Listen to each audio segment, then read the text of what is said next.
ओम का नियम, चालक की प्रतिरोधकता क्या होती है, इसके अलावा विद्युत धारा का तापीय प्रभाव क्या होता है और दैनिक जीवन में इसके प्रमुख अनुप्रयोग क्या हैं, और साथ ही आप विद्युत शक्ति के बारे में जानेंगे। तो आइए शुरू करते हैं 10वीं कक्षा के एनसीईआरटी विज्ञान का 12वां अध्याय विद्युत। दोस्तों, विद्युत का आधुनिक समाज में बहुत ही महत्वपूर्ण स्थान है। ये घरों, विद्यालयों, अस्पतालों, उद्योगों और ऐसे ही अन्य स्थानों के विभिन्न उपयोगों के लिए एक नियंत्रित कर सकने योग्य और सुविधाजनक ऊर्जा का रूप है। ये क्या है जिससे विद्युत बनती है, किसी विद्युत परिपथ में ये कैसे प्रभावित होती है, और वो कौन से कारक हैं जो किसी विद्युत परिपथ या सर्किट को विद्युत धारा को नियंत्रित अथवा नियमित करते हैं। और इस अध्याय में हम इन्हीं के बारे में पढ़ेंगे। आइए जानते हैं विद्युत धारा और परिपथ यानी इलेक्ट्रिक करंट एंड सर्किट। दोस्तों, हम वायु धारा और जल धारा से परिचित हैं। हम जानते हैं कि बहते हुए जल से नदियों में जल धारा बनती है। इसी प्रकार यदि विद्युत आवेश किसी चालक में प्रवाहित होता है, जैसे किसी धातु के तार में, तब हम यह कह सकते हैं कि चालक में विद्युत धारा है। हम जानते हैं किसी टार्च में सेल अथवा बैटरी जब उचित क्रम में रखे जाते हैं तो टार्च बल्ब को दीप्त करने के लिए या जलाने के लिए आवेश का प्रवाह अथवा विद्युत धारा प्रदान करते हैं।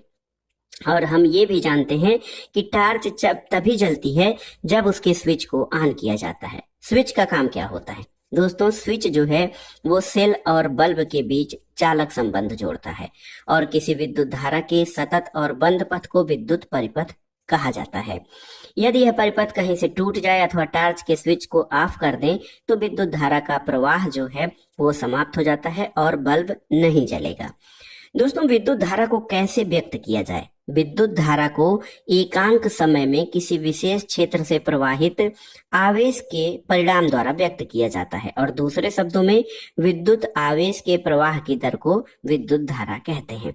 तो जो विद्युत आवेश है, एकांक समय में विद्युत के आवेश के प्रवाह की दर को विद्युत धारा कहा जाता है। और उन सर्किटों में जिसमें धातु के तार उपयोग होते हैं, आवेशों के प्रवाह की रचना को इलेक्ट्रॉन कहते हैं। फिर भी यदि जिस समय विद्युत की परिघटना का सर्वप्रथम प्रेक्षण किया गया था, इलेक्ट्रॉनों के बारे में कोई जानकारी नहीं थी, इसलिए विद्युत धारा को धनावेशों का प्रवाह माना गया था और धनावेश के प्रवाह की दिशा को विद्युत धारा की दिशा माना गया। लेकिन परिपाटी के अनुसार किसी विद्युत परिपथ में इलेक्ट्रॉन जो हैं वो ऋणावेश होते हैं और उनके प्रवाह की दिशा के विपरीत दिशा को विद्युत धारा की दिशा माना जाता है। तो देखिए, विद्युत धारा क्या है, इसकी आपने परिभाषा जान ली। दोस्तों, यदि किसी चालक की किसी भी अनुप्रस्थ काट के समय स्मॉल टी में नेट आवेश Q प्रवाहित होता है तो उस समय अनुप्रस्थ काट से प्रवाहित विद्युत धारा I जो होता है Q/T के बराबर होता है। विद्युत आवेश का SI मात्रक क्या है? इसका मात्रक कूलाम है, जिसको कैपिटल C से प्रदर्शित किया जाता है, और ये लगभग 6 × 10⁸ इलेक्ट्रॉनों में समाये आवेश के बराबर होता है। हम जानते हैं कि एक इलेक्ट्रॉन पर 1.6 × 10⁻⁻19 कूलाम आवेश होता है। तो विद्युत धारा के एक मात्रक एम्पियर कहते हैं, इसमें व्यक्त किया जाता है। दोस्तों, एम्पियर मात्रक जो है इसका नाम आंद्रे मेरी एम्पियर 1775 से 1836 के नाम के फ्रांसीसी वैज्ञानिक के नाम पर रखा गया है। 1 एम्पियर विद्युत धारा की रचना प्रति सेकंड 1 कूलाम आवेश के प्रवाह से होती है, यानी 1 एम्पियर विद्युत धारा इज इक्वल टू 1 कूलाम पर सेकंड। दोस्तों, अल्प परिमाण की विद्युत धारा को मिली एम्पियर अथवा 10⁻³ एम्पियर या माइक्रो एम्पियर, जिसको कि 1 micro ampere is equal to 10⁻⁻6 ampere में व्यक्त किया जाता है। दोस्तों, परिपथ में जो विद्युत धारा प्रवाहित होती है उसको नापने के लिए जो है जिस यंत्र का प्रयोग किया जाता है उसे एमीटर कहा जाता है, याद रखिएगा। इसे सदैव जिस परिपथ में विद्युत धारा मापनी होती है उसको उसके श्रेणी क्रम में संयोजित किया जाता है। तो विद्युत धारा को मापने का यंत्र एमीटर होता है, इसको परिपथ में श्रेणी क्रम में समायोजित किया जाता है। एक प्रतीकात्मक विद्युत परिपथ का व्यवस्था आरेख दिया गया है, जिसमें एक सेल, एक विद्युत बल्ब, एक एमीटर और एक प्लग कुंजी लगे हैं। दोस्तों, परिपथ में विद्युत धारा सेल के धन टर्मिनल से सेल के ऋण टर्मिनल तक बल्ब और एमीटर से होकर प्रवाहित होती है। यहाँ पर देखिए, यहाँ पर विद्युत धारा का प्लस है, यहाँ माइनस है, तो प्लस से होकर धारा विद्युत परिपथ से लेके और माइनस की ओर प्रवाहित होती है, और जब स्विच ऑन किया जाता है तो बल्ब जल उठता है। न्यूमेरिकल प्रश्नों को हम छोड़ देंगे, लेकिन यहाँ पे एक प्रश्न है, किसी विद्युत बल्ब के तंतु में 0.5 एम्पियर विद्युत धारा 10 मिनट तक प्रवाहित होती है, तो प्रवाहित विद्युत आवेश का परिमाण, आवेश का मात्रक Q is equal to I T होता है, तो 0.5 गुणे 600 सेकेंड 300 कूलाम आवेश प्रवाहित होगा 10 मिनट में। दोस्तों, इनको जानना बहुत जरूरी है, तार के भीतर आवेशों का प्रवाह। कोई धातु विद्युत चालन कैसे करती है? दोस्तों, आप सोचते होंगे कि निम्न ऊर्जा के इलेक्ट्रॉनों को किसी ठोस चालक से गुजारने में बहुत कठिनाई होती है। ठोस के भीतर परमाणु एक दूसरे के साथ संकुलित होते हैं, इनके बीच बहुत कम स्थान होता है, लेकिन ये पाया गया है कि इलेक्ट्रॉन किसी आदर्श ठोस क्रिस्टल से बिना रुकावट के ठीक वैसे ही आसानी से यात्रा करते हैं जैसे कि वो निर्वात में है। फिर भी किसी चालक में इलेक्ट्रॉन की गति रिक्त स्थान में आवेशों की गति से बहुत भिन्न होती है। जब किसी चालक से कोई अस्थायी धारा प्रवाहित होती है, तब उसके भीतर इलेक्ट्रॉन एक निश्चित औसत अपवाह चाल से गति करते हैं। किसी प्रारूपी कॉपर के तार के लिए जिससे कोई लघु विद्युत धारा प्रवाहित हो रही हो, इस अपवाह चाल का परिकलन किया जा सकता है, और वास्तव में अत्यंत अल्प 1 mm पर सेकेंड कोटि की पाई गई है। दोस्तों, ऐसा क्यों होता है कि हमारे स्विच ऑन करते ही विद्युत बल्ब प्रकाश देने लगता है? दोस्तों, ऐसा नहीं हो सकता है कि विद्युत धारा केवल तब आरंभ हो जब कोई इलेक्ट्रॉन विद्युत आपूर्ति के एक टर्मिनल से चलकर बल्ब से होते हुए दूसरे टर्मिनल तक पहुंचे, क्योंकि किसी चालक तार में इलेक्ट्रॉनों का भौतिक अपवाह एक धीमी प्रक्रिया है, और विद्युत धारा प्रवाहित होने में जो यथार्थ प्रक्रिया प्रकाश की चाल के लगभग समान चाल से होती है, ये मंत्रमुग्ध कर देने वाली है। दोस्तों, इसीलिए ऐसा होता है कि विद्युत स्विच ऑन करते ही उसमें तुरंत बल्ब प्रकाश देने लगता है। आइए देखते हैं विद्युत विभव और विभवांतर। दोस्तों, वो क्या चीज है जो विद्युत आवेश को प्रवाहित करता है? आइए जल के प्रवाह के सदृश इस आधार पर विचार करते हैं। किसी कॉपर के तार में आवेश स्वयं प्रवाहित नहीं होते, ठीक वैसे ही जैसे किसी आदर्श क्षैतिज नली में जल प्रवाहित नहीं होता। यदि नली के किसी एक सिरे को उच्च तल पर रखे जल टैंक से जोड़ दिया जाए, तो नली के सिरों के बीच कोई दाबांतर बन जाए, तो नली के मुक्त सिरे से जल बाहर की ओर प्रवाहित होता है। किसी चालक तार में आवेशों के प्रवाह के लिए वास्तव में गुरुत्व बल की कोई भूमिका नहीं होती है। इलेक्ट्रॉन तभी गति करते हैं जब चालक के अनुदिश वैद्युत दाब का कोई अंतर होता है, जिसको विभवांतर कहते हैं।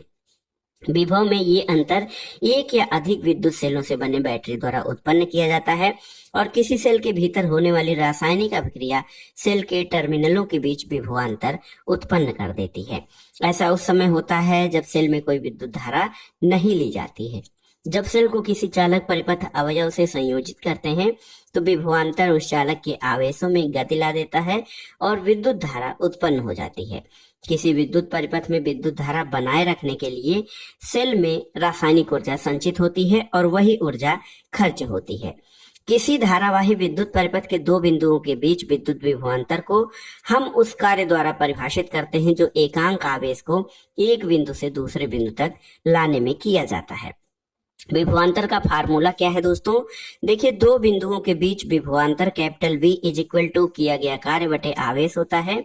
तो विद्युत विभवांतर का SI मात्रक आप जानते हैं वोल्ट होता है, और इटली के भौतिक विज्ञानी अलेसांड्रो वोल्टा के नाम पर रखा गया है। और यदि किसी विद्युत धारावाही चालक के दो बिंदुओं के बीच एक कूलाम आवेश एक बिंदु से दूसरे बिंदु तक ले जाने में 1 जूल कार्य किया जाता है, तो उन बिंदुओं के बीच विभवांतर 1 वोल्ट होता है। 1 वोल्ट 1 जूल बटे 1 कूलाम के बराबर होता है। दोस्तों, विभवांतर की माप, आप विभवांतर का मात्रक जान गए, वोल्ट होता है, और जिससे विभवांतर की माप की जाती है उसे वोल्ट मीटर कहते हैं। अमीटर विद्युत धारा की माप करता है। दोस्तों, यहाँ पर देखिए, अमीटर आपको श्रेणी श्रृंखला में जोड़ना होता था, लेकिन वोल्ट मीटर को सदैव उन बिंदुओं से पार्श्व क्रम में संयोजित करते हैं या समानांतर जोड़ते हैं जिनके बीच विभवांतर नापा जाना होता है।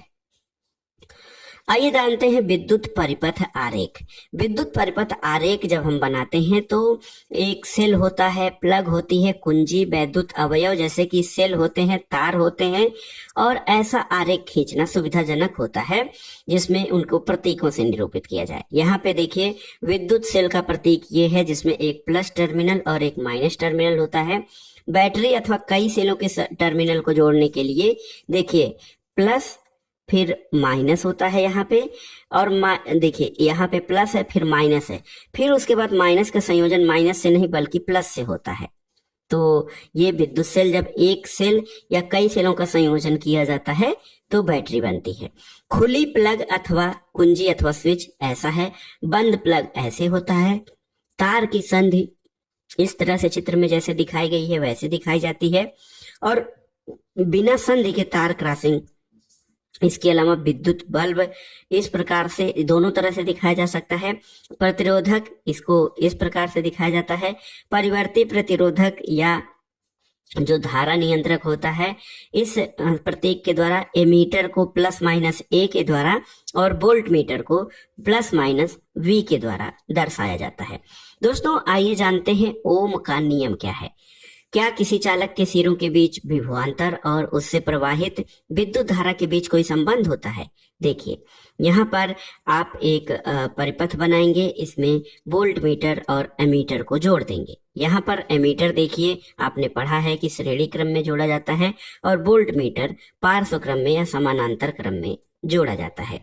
दोस्तों इसमें आप पाएंगे कि देखिए जो 1827 में भौतिक विज्ञानी जो जर्मनी के थे जॉर्ज साइमन ओम ने किसी धातु के तार में प्रवाहित विद्युत धारा आई और उसके सिरों के बीच विभवांतर में संबंध का पता लगाया, और एक विद्युत परिपथ में धातु के तार के दो सिरों के बीच विभवांतर उसमें प्रवाहित होने वाली विद्युत धारा के समानुपाती होता है, यानी V is proportional to I।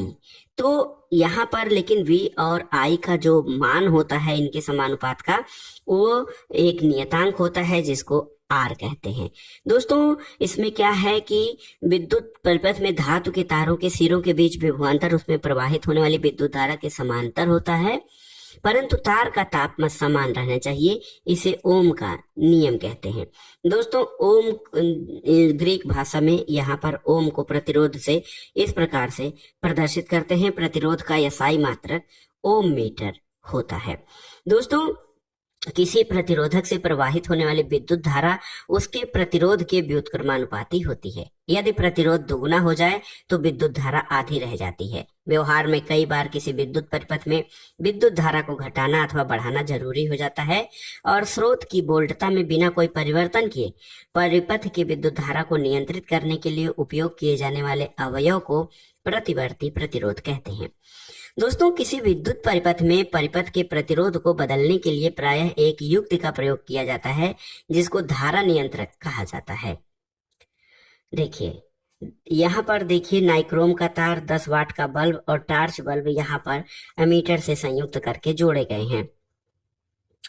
देखिए अगर जो विद्युत धारा के लिए कुछ परिपथ कुछ अवयव सरल पथ प्रदान करते हैं जबकि अन्य प्रवाह विरोध करते हैं।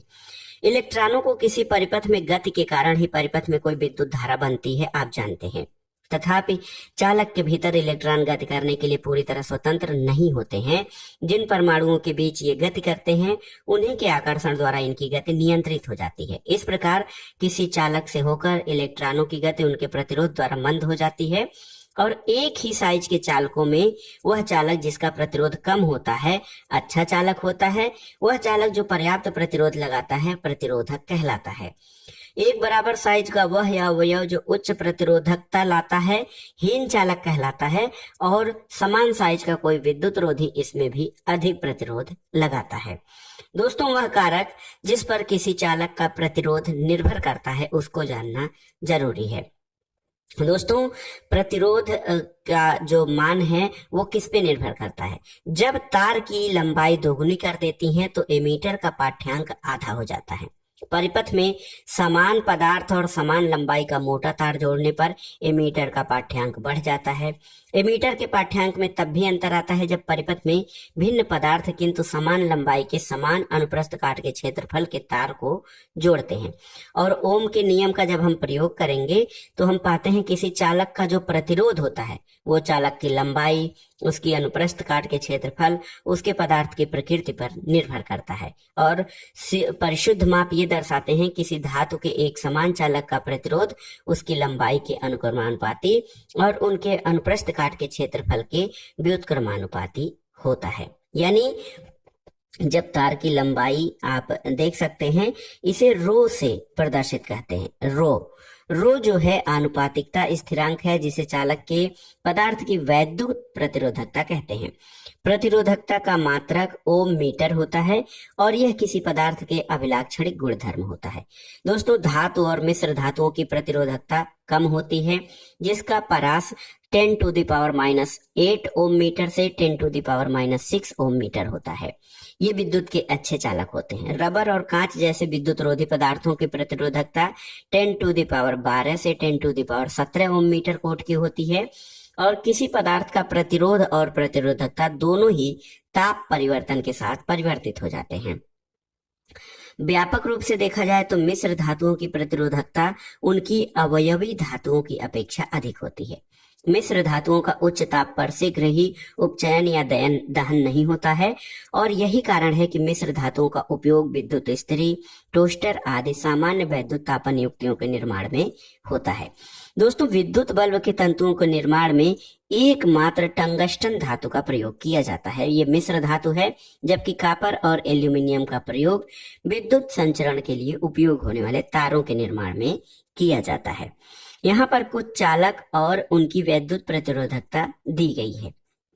तो यहाँ पर देखिए, सिल्वर सर्वाधिक विद्युत चालक है, उसके बाद कॉपर, फिर एल्यूमिनियम का आता है।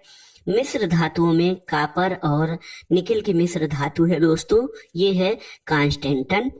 इसकी प्रतिरोधकता 49 × 10⁻⁻6 होती है।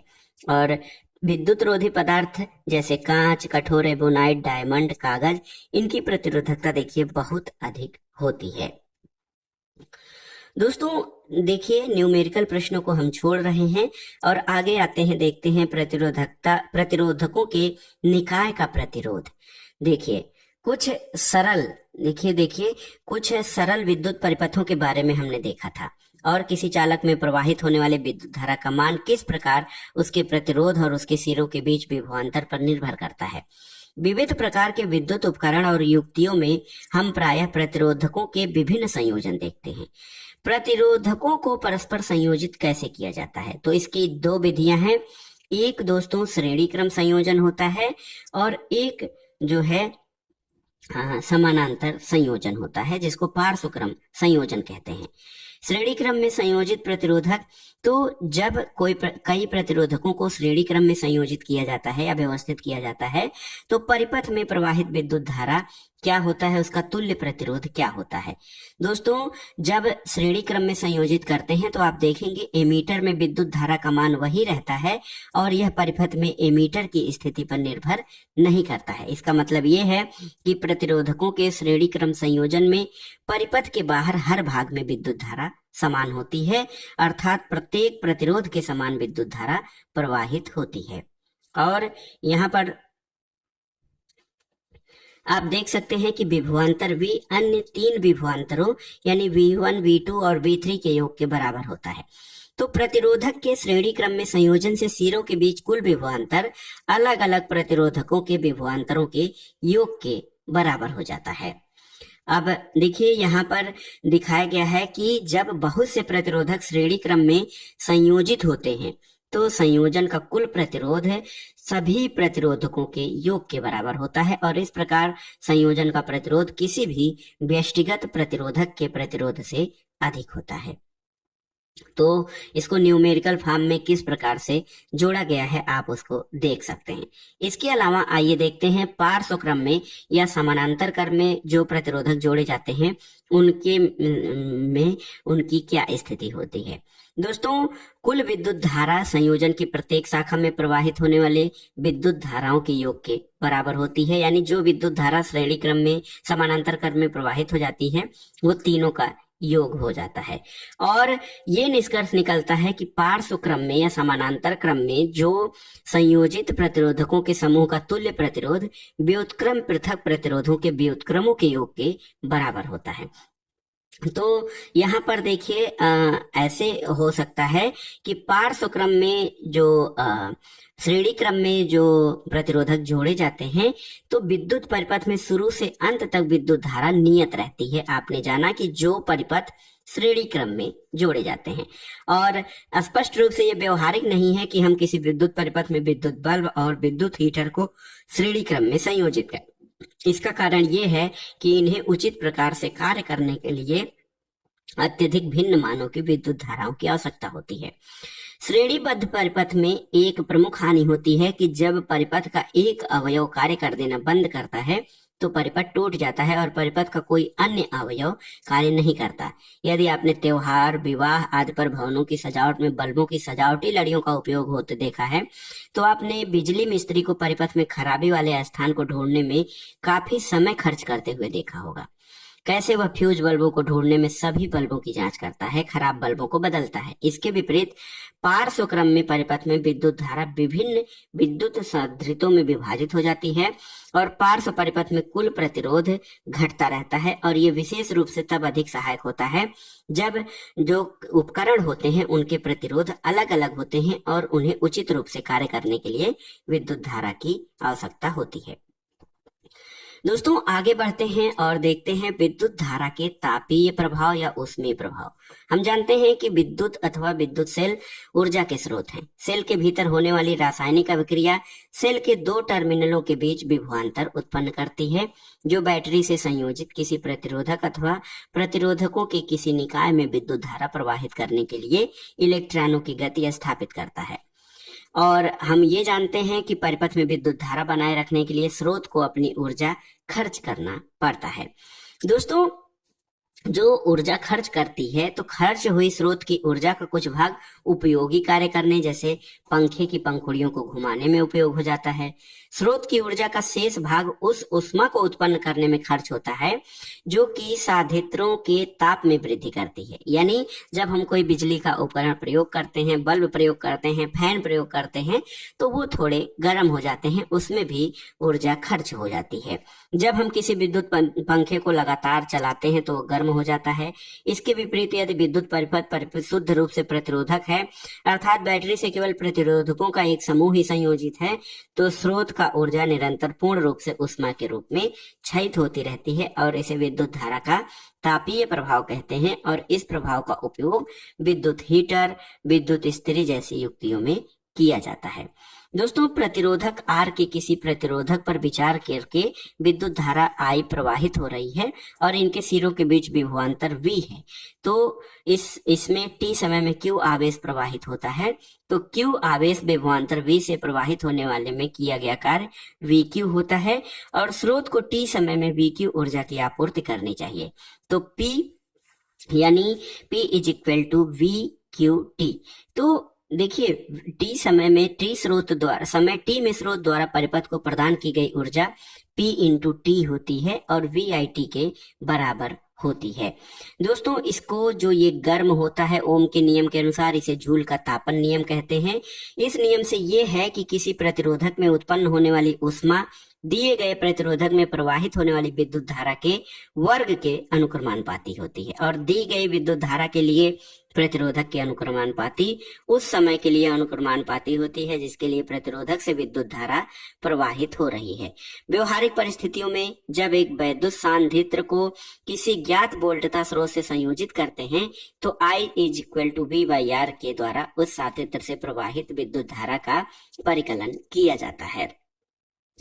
दोस्तों, आइए अब जानते हैं कि विद्युत धारा के तापीय प्रभाव के व्यवहारिक अनुप्रयोग क्या किए जा सकते हैं। तो ये सामान्य अध्ययन के लिए बहुत ही महत्वपूर्ण है।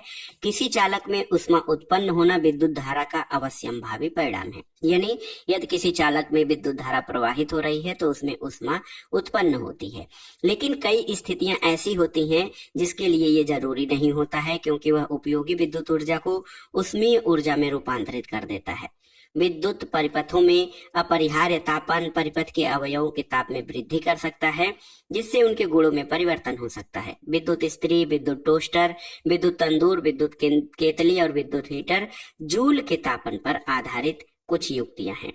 विद्युत तापन का उपयोग प्रकाश उत्पन्न करने में भी होता है, जैसा कि हम विद्युत बल्ब में देखते हैं। यहाँ पर बल्ब के तंतु को उत्पन्न ऊष्मा को जितना संभव हो सके रोके रखना चाहिए, ताकि वह अत्यंत तप्त होकर प्रकाश उत्पन्न करे। उसे इतने उच्च ताप पर पिघलना नहीं चाहिए। दोस्तों, बल्ब जो होता है, विद्युत बल्ब जो बनाया जाता है, उसके तंतु को बनाने के लिए टंगस्टन, जिसका कि उच्च गलनांक होता है 3380 डिग्री सेंटीग्रेड, इसका उपयोग किया जाता है, जो उच्च गलनांक की एक प्रबल धातु है। विद्युत रोधी जो टेक होता है, उसका प्रयोग तंतु को यथासंभव ताप विलगित बनाना चाहिए। और बल्बों में रासायनिक दृष्टि से अक्रिय नाइट्रोजन और आर्गन गैस भरी जाती है, ताकि उसके तंतु के आयु में वृद्धि हो जाती है, उसका ऑक्सीकरण नहीं होने पाता है। दोस्तों, जूल तापन का एक और सामान्य उपयोग विद्युत परिपथों में उपयोग होने वाला फ्यूज है।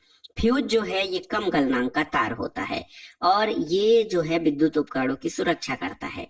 और क्या करता है कि जब उच्च विद्युत धारा उनसे प्रवाहित होती है तो वो गल जाता है, और फ्यूज को श्रेणी क्रम में संयोजित करते हैं। किसी धातु, ऐसी धातु अथवा मिश्र धातु का जो है टुकड़ा होता है जिसका उचित गलनांक हो, जैसे एल्यूमिनियम, कॉपर, आयरन, लेड आदि।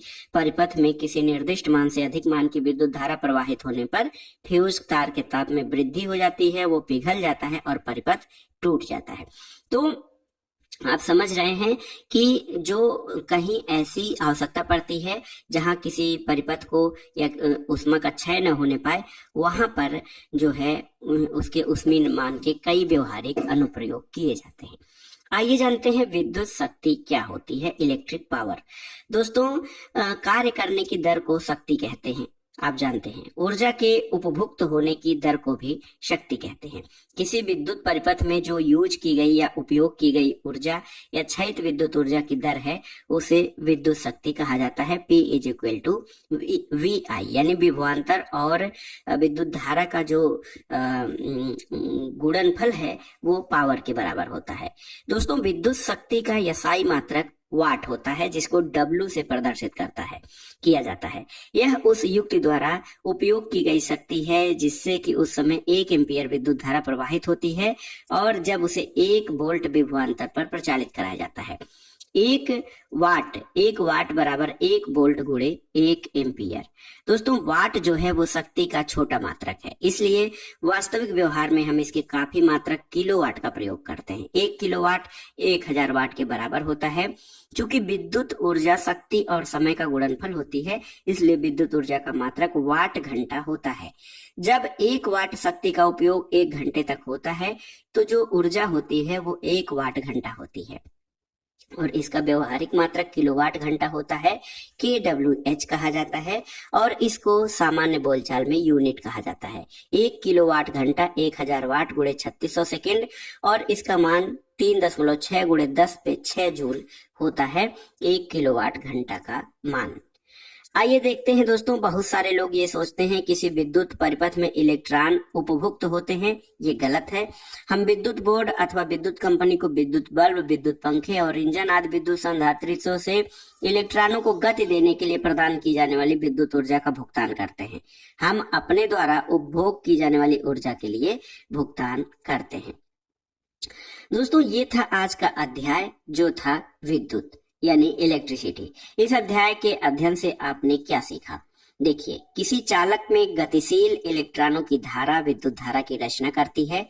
परिपाटी के अनुसार इलेक्ट्रॉनों के प्रवाह की दिशा के विपरीत दिशा को विद्युत धारा की दिशा माना जाता है, यानी इलेक्ट्रॉनों का प्रवाह जिस दिशा में होता है उसके विपरीत विद्युत का प्रवाह होता है। विद्युत धारा का SI मात्रक एम्पियर होता है, जिसको कैपिटल A से प्रदर्शित करते हैं। किसी विद्युत परिपथ में इलेक्ट्रॉनों को गति प्रदान करने के लिए हम किसी सेल अथवा बैटरी का उपयोग करते हैं। सेल अपने सिरों के बीच विभवांतर उत्पन्न करता है और इस विभवांतर को वोल्ट में मापते हैं। दोस्तों, प्रतिरोध एक ऐसा गुणधर्म है जो किसी चालक में इलेक्ट्रॉनों के प्रवाह का विरोध करता है और यह विद्युत धारा के परिमाण को नियंत्रित करता है और प्रतिरोध का SI मात्रक ओम होता है। दोस्तों, ओम का नियम क्या है? तो किसी प्रतिरोधक के सिरों के बीच विभवांतर उसमें प्रवाहित विद्युत धारा के अनुक्रमानुपाती होता है, लेकिन एक शर्त है कि प्रतिरोधक का ताप एक समान होना चाहिए। किसी चालक का प्रतिरोध उसकी लंबाई पर सीधे उसकी अनुप्रस्थ काट के क्षेत्रफल पर प्रतिलोमतः निर्भर करता है, यानी व्युत्क्रमानुपाती होता है, और उस पदार्थ की प्रकृति पर भी निर्भर करता है जिससे वह बना है। श्रेणी क्रम में जो श्रृंखला क्रम में या श्रेणीबद्ध क्रम में जो संयोजित बहुत से प्रतिरोधक होते हैं, उनका तुल्य प्रतिरोध उनके अलग अलग प्रतिरोधों के योग के बराबर होता है। और इसी प्रकार दोस्तों, पार्श्व क्रम में जो यानी समानांतर क्रम में जोड़े गए प्रतिरोधकों के समुच्चय का तुल्य प्रतिरोध Rp जो होता है 1/Rp is equal to 1/R1 plus 1/R2 plus 1/R3 यानी व्युत्क्रम प्रतिरोधों के योग के बराबर होता है।